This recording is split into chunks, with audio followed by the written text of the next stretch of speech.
Alam mo ba kung ano talaga ang ibig sabihin ng pagiging Christian? Sa dictionary ang sabi, someone who believes in Jesus or follows the religion based on his teachings. Okay naman yon, pero kulang. Kasi ayon sa Bible, ang Christian ay hindi lang basta taong nag-church o mabait. Sa Acts 11:26, unang tinawag na Christians ang mga tagasunod ni Jesus sa Antioch. Bakit ganito ang itinawag sa kanila?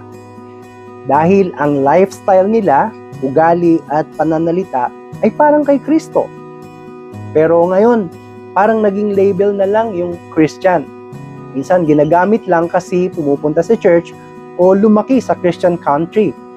Pero tandaan mo, going to church doesn't make you a Christian. Parang ganito lang yan.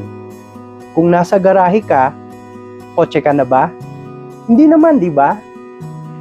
Ang sabi sa Titus 3:5, He saved us not because of righteous things we have done, but because of His mercy.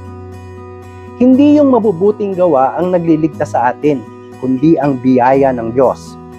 So, ano nga ba ang tunay na Christian? Ito yung taong born again.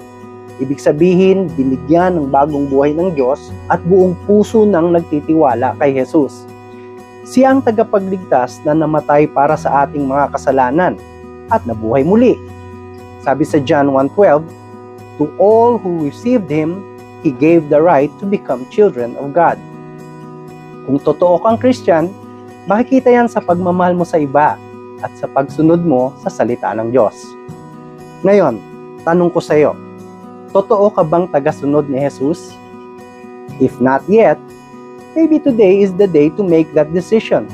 Tanggapin mo siya, magtiwala ka sa ginawa niya para sa iyo, at simulan mo ang bagong buhay na siya lang ang pwedeng magbigay.